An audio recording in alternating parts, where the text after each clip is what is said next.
कर्जत तालुक्यात शेतकऱ्यांच्या समस्येवर पोलीस प्रशासनाची निष्क्रियता असताना माजी आमदार सुरेश लाड यांनी कर्जत पोलीस ठाण्याच्या पायऱ्यांवर आंदोलन सुरू केले। हे आंदोलन सकाळी 11 वाजता सुरू झाले आणि मध्यरात्री 1 वाजता स्थगित झाले।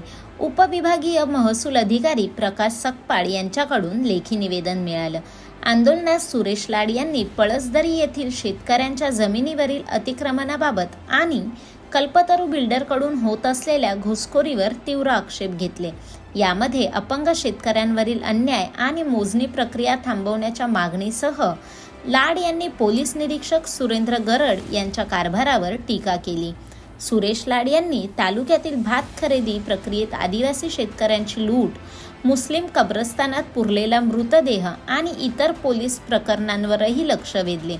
भाजपच्या संपूर्ण टीमने रस्त्यावर उतरून या मुद्द्यांवर आवाज उठवला। रायगड जिल्हा अप्पर पोलीस अधीक्षक अभिजित शिवथरे यांच्या मध्यस्थीने शेतकऱ्यांना मोजणीसाठी अर्ज करण्याचे निर्देश दिले।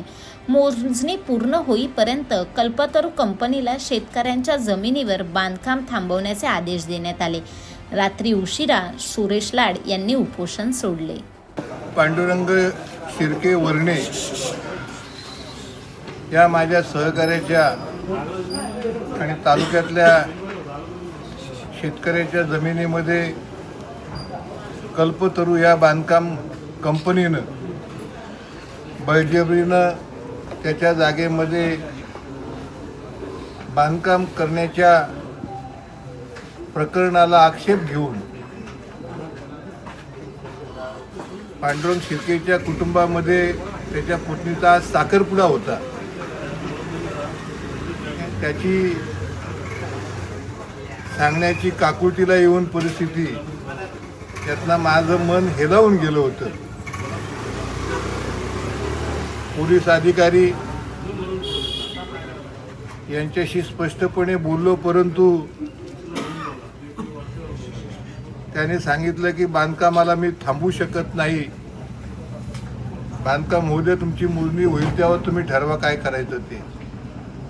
अशा प्रकारचं बोलणं त्यांनी केल्यानंतर मनाला अतिशय दुःख झालं। पुन्हा पांडुरंग शिर्केला सांगितलं, आता कोणी आपलं ऐकत नाही,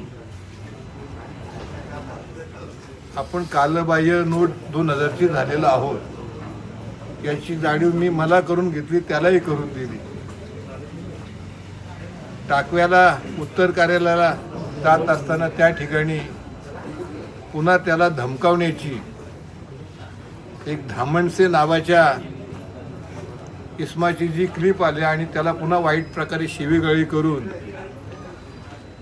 धमकावणीचा जो काही प्रकार केला, त्यामुळे मनाला रोखू शकलो नाही। अतिशय संतापाची चीड मस्तकात गेली, तिडीक गेली आणि पोलीस स्टेशनमध्ये आलो। त्यांना सांगितलं, पोलीस अधिकारी जर का अशा पद्धतीनं वागू लागले तर सामान्य माणसाला जगता येणार नाही, जगू शकत नाही। आणि बीडमध्येच काय, केजमध्येच काय, परलीमध्ये काय, कर्जतमध्ये तेच चाललेलं आहे।